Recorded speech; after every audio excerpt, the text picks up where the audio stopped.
Hello, my good people. How are you doing? I hope you're doing very, very fine as I'm doing. Today's video, we are just gonna have a conversation with my friend here called Savik TV. He's also a content creator. You can also visit his channel, Savik TV, and make sure you subscribe to his channel. Savik, you can say hi. Hello guys, welcome.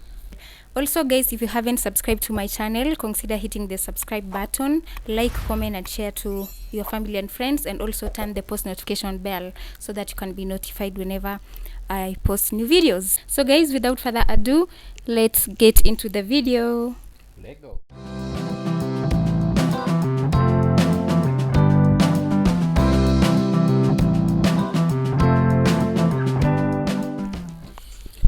Yeah, so I think let me introduce the topic. Basically, guys, what you're talking about today is the Kenya has a very big challenge of unemployment. I think it's really it's a big thing, not just in Kenya but across Africa. I think the World Bank has shown statistics some time back that the rate of unemployment in Africa, especially for the youth, is about 60%. That means about 60% of the youth are not employed at the moment. So the jobs are really hard to come by. So today I want to discuss a very sensitive topic. I believe that myself and Noel have definitely worked in several enterprises or several organizations. So how was the job search like? That will be our first topic to handle. How was the job search like? And then secondly, we'll equally look at how many organizations have we worked with? And thirdly, why did we switch from the first organization to the last organization that we are currently working at? Rather, the one that I'm currently working at, why did I switch from wherever I was? Why did she switch from wherever she was to her current? So those are the 3 areas. But first, let's begin with how did we land at our first jobs? What was the job search like? Yeah, so I think they normally say ladies first, so you should go first. Okay, so as for me, my first job hunting, it was hectic. That was immediately when I got out from campus.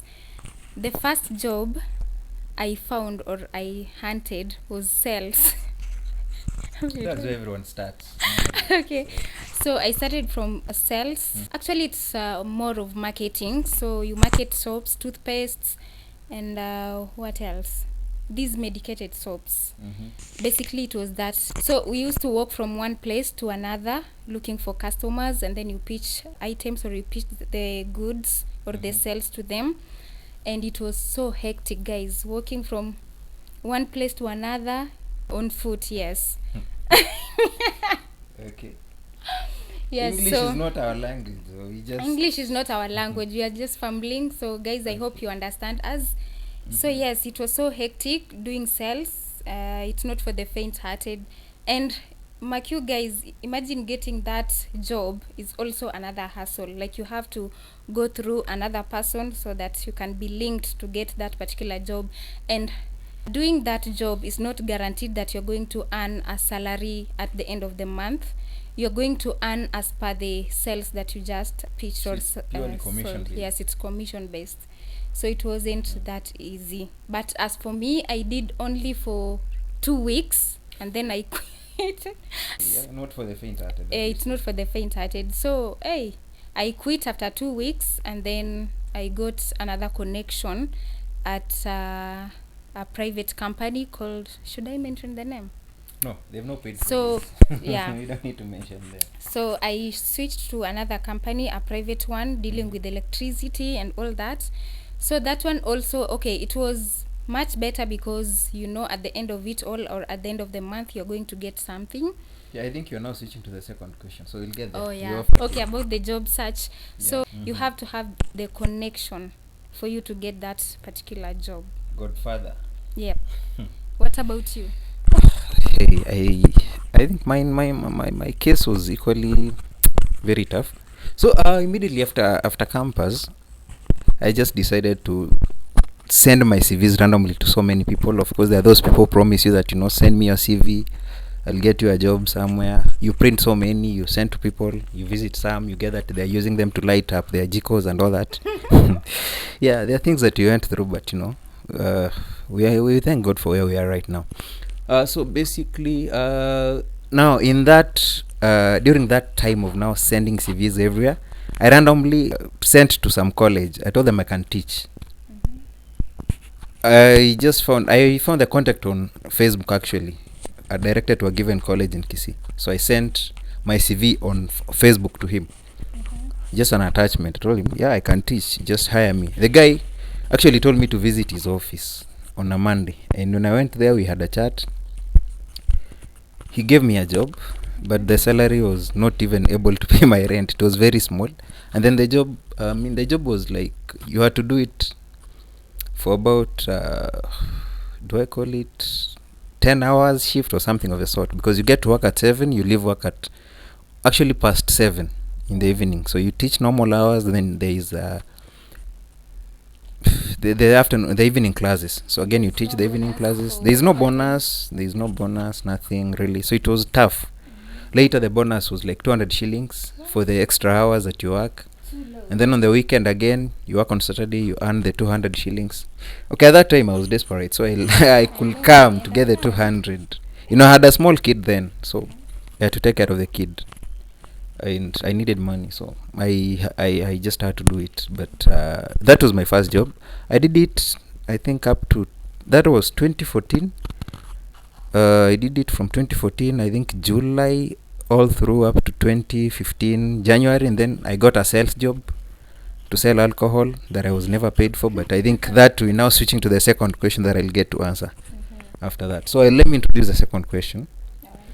So the second question is, how many companies or how many enterprises have you worked for, and why did you switch from whichever enterprise you are in the first time till where you are right now? So if you worked for 10 companies, why have you been switching?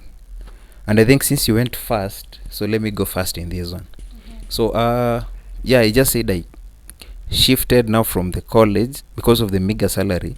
Someone had approached me and told me, hey, if you do sales for me, now I'll mention these Keroche breweries.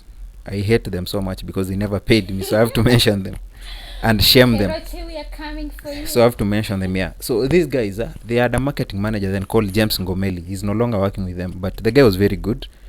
He sold the idea to me that, I want us to introduce this product in Kisii. It wasn't selling there then. He told me, we want to introduce this product, so get me some guys, let's set up a team, let's start working. I got word out, people came in, we hired a number of people. But later, instead of now working with him, he sent someone else who actually messed up things. But we introduced the product. We worked with them for about 2 months.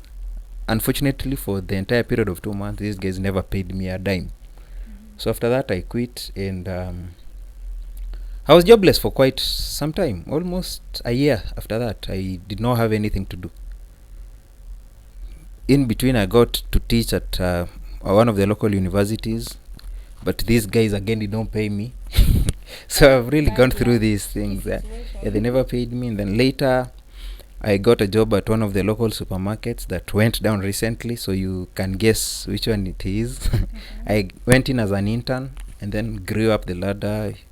By the time I was leaving, I was a manager there. So yeah, and then so the reason why I left now that business, because it went down. And then I switched to another one. The environment was not very good, the culture was not good either, the money was not very good as well. So I eventually switched to the current company that I'm working for. Might not be having so much money, but the culture is it's good. Yeah, and I like the environment there. So yeah, that's where I am right now. So I've worked for like 4 organizations in my entire career. Actually 5. There is one I did not mention. At some point I worked in a hospital, but now you're a doctor. Not really, I was just managing the hospital. But now the problem, these guys are very cheeky in this sense. You're working in a hospital, but did you know that hospitals equally have targets? Every company. Yeah, but now why should you have a target? I mean, how do you target that these people, a given number of people have to be admitted in here, a given number of people have to be given a given medication, because you have numbers to meet. And I think it really gave me a hard time, because a patient comes in, yes, we've tested the patient, we know what the patient is ailing from, but then again, you're now asked, we need to take as much money from this patient as we can, because that's what we want. So how else do we now get to, because the card of the patient has this much money, so how do you ensure that actually we were encouraged to use cards more than cash, so that they go claim a lot of money? So how do you ensure that is happening? You do follow-up calls. You call this patient, you came to us yesterday, how are you feeling today? Can you come for another test today? Can you do this? Can we send someone over to come and check over you? They are not really necessary, but we're just doing that so that you can earn more money. You are pitching, you are going to many organizations to pitch that we are hospital, we do this, we do this and this and this service. So but honestly, when it comes to health of people, I don't like playing with it, and I saw that it was not going well with my morals. Just said, no, I cannot take this anymore, and that's how I quit and went to another organization. That's my take. I've been to like 5 organizations so far. The growth has been good, I can say. Yes, of course, many challenges here and there, but it's a learning opportunity every time. So you are here, the next time you move a step, you may not move a step financially, but at least there's something that you learn. There is a lesson that you pick, and there is experience that you get, which obviously now makes you a better leader, makes you a better person, so that even as you grow on the ladder of leadership in future, even if you get another opportunity, at least you can utilize the experience you had previously to get to grow. So maybe you can now give us your take, where you've been, why you switched. Was it harassment? Because from where I sit, not really. Of course, there are areas where tribalism really featured in most of the organizations I've worked for. I happen to be among the minority of tribes in those organizations, so sometimes it plays out, especially on promotions and stuff like that. So when that happens, obviously, and you know that you are the next in line for a promotion, but then it's taken away from you on tribal basis, you obviously switch. You realize that these people don't like me and all that. Yeah, tribal majorly. Sexual harassment for men, not much. It rarely happens for us. Yeah, that's for ladies. Financial harassment, so to say, financial harassment in the sense that you are working in the same role, but then you are so much underpaid compared to your colleagues, has happened to me many times, and it has been actually a major reason why I've had to quit and move forward to other organizations, because you are in, let's say, a managerial role with people, same KPIs, same expectations, you deliver even more than what these guys are doing, but looking at what you're making, sometimes you're even being paid half of what they're making. Because they came earlier or something? Sometimes maybe they came early. Some can argue that they negotiated better, but again, some just get raises because they have some favor or something from the bosses, or the boss. They maybe are related to the bosses, or they're from the same community and all that. So such things have actually been making me move. Yeah, but basically salary, of course, salary is key actually, because we've come to the city to make money. We did not come to impress people. We did not come to impress landlords. We came to make money. We came to fight poverty. At the end of the day, you have this. Exactly. You have bills to pay. We came to chase poverty, fight poverty. So if you are not achieving this, there is no reason to be loyal to an employer. Yeah, you just keep moving till you get somewhere where you settle. Someone who is mindful about your affairs as well. Yeah, so we can hear from you now. How has your experience been? I would say, okay, for me, I've worked for like 5 companies, if I'm not wrong. Oh, just like me. Okay, so the first one I've said it was sales, and so I left the institution because I wasn't getting salary, and also it was hectic, me working at that particular environment. And then I switched to another job. That one, actually, it had no problem because it was work friendly. Though we had like quarrels with colleagues. Some colleagues were feeling like I'm bringing competition because I was the only one who had a degree that at that time. Yeah. So it was like competition. So I didn't want them to feel like that, and I felt like it's not a conducive environment for me to work on or to work at. So I decided to leave just like that. So for the second one, actually, salary, it was about salary, because at the end of the day, we are looking for bills, we are looking for everything to sustain our families. So it wasn't enough for me like to sustain myself and families, so I decided to leave to another. So when I left to another, that one actually it was so bad. I won't mention the company, but it was really bad because it was a toxic environment to work in. Actually, yeah, every time your bosses are on your neck, the KPIs or the targets, every time they're on your neck, and then also the dressing code and name then. So I decided to just leave and look for another opportunity. So the other one that I got, it was okay, the salary was not bad, but what made me lose the job is corona, I would say. Corona happened, and Corona yeah, messed a lot of corona people. affected us so badly, so we left the company, and I was jobless for 5 months. It was How are you so surviving hectic. the city there? It's good to save. Savings, it was all about savings, because no one was really coming in for me like to chip in or something. I would say just if someone is chipping in just for food, like let's say 2,000 shillings a week or something, but not guaranteed. So I was relying on my savings, so I had no input at that particular time. It was just output every single time. But thank God, after that I looked for another job. I found it. It was okay also, but the salary was low. But I used to work extra hard for me to get bonuses, so it was okay for me to sustain my bills and also to at least chip in to my siblings. And currently where I'm at, it's not bad. Like, it's a conducive environment to work in, but salary is average. So that's They might be watching, so be very careful. yes, it's average. Yeah, They know it's they might be average. watching. It's not like In low. Kenya we It's say not. don't ban. Yeah, So I'm yes. not banning. It's So average. don't As ban I the said, the business. environment is conducive, and You love the salary is culture there, average. good. Yeah, the culture is So I okay. think your Every- employer needs to do something they're as far understanding as the salary people. is concerned. Yeah, they know. So yeah, that's how my work experiences has been. But I thank God because I've learned a lot through these jobs. I've grown like confidence and also my skills at workplace. It's something else. So I can't complain much about that. So maybe a final question Yep. on this topic. Now, with job seekers out there, people have tried applying for jobs every now and then. They're not succeeding. They're not even being called for an interview. Now, I don't want you to give advice to job seekers. I want you to give advice to the HR people. Sometimes I feel really bad. If I apply for a job and there is no feedback, so I don't know whether, or maybe there is feedback. We have invited you for an interview. I'll come for an interview. And then you tell me, after, you'll hear from us Yep. in 2 weeks. And then you And stay then like 2 months forever. pass, Yeah. I'm here to hear from you. So I feel these HR people need to be told something Yeah. really. What message do you have for them?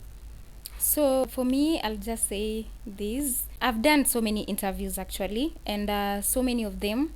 Okay, there are some that they acknowledge responding, like they tell you we regret because of this and that. We have people that have overqualified, so next time we look for something for you. And there are those that they just go mute.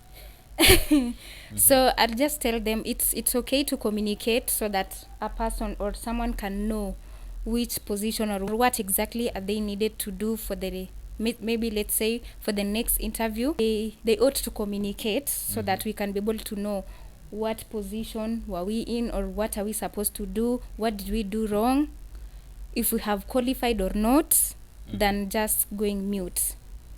It's like it's not prudent actually to go mute on someone, and yet you had a conversation, or you had time with these people concerning the job. It's good to communicate, to tell them what happened or what is supposed to happen. So basically, it's just good to send a request, Yes. right? Yes. Yes, I have not qualified for the job. It's okay. Yeah. Feedback. Maybe I'll be better next time. But now, send feedback. Send that regret, so that it's closure. We call it closure. The moment you send feedback, it becomes, it's a closure to that whole thing. Then- That yes, I applied, this is how it went. You know, so I was not successful. someone can Good. keep on waiting even for 3 months, still having hopes that Exactly, maybe something happened. They are holding on the position, Exactly. but you people Because have, again, sometimes maybe if we were 10 in the interview, I take contacts of the other 10 people, Mhm. and then I'm contacting everyone. Have you received any feedback? No. So I'm like, okay, maybe we keep giving each other Yeah, hope that yeah. you know it will happen. Like the last interview I've ever done, the previous last one I did, Mhm. we were told we'll communicate within 2 weeks. My friend, They are yet to 2 end weeks is till now. not is not yet Exactly. done. So We are still waiting, and yet it's like 6 to 7 months. Mhm. They haven't communicated yet. No regrets, no feedback, no response. That's so exactly. bad. So you might find that there's someone somewhere still waiting on this Yeah, opportunity. yeah. So HR people, guys, really, we need to up our game. Let's just send feedback out there. Yeah. There are many jobless people. They have their hopes in you guys. So the best you can do is just say, hey, you are not successful. We found a better fit for this job. Yeah, Keep applying next time. In case we have any openings, we'll get to consider you, and that will be it. yeah. Yeah. So guys, Just for closure. yeah, for closure. So I think it's like I'm the one running things in your channel. So basically, whatever we are doing, we are just having a conversation regarding jobs. So I think you'll be seeing more of this going forward. It will not be just fashion and everything. We'll sometimes be doing some financial topics, some general, topics around finance, lifestyle, relationships, and everything. So just keep it this channel. You'll be seeing more conversations as time goes by. So for now, from Savik TV, I'll just say bye bye and kindly subscribe. Ciao, ciao. Au revoir. Okay, bye bye.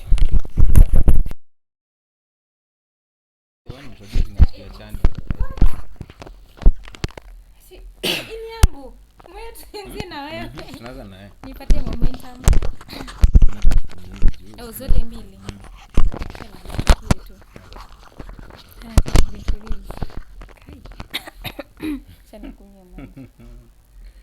It's walking from one place to another, bare feet.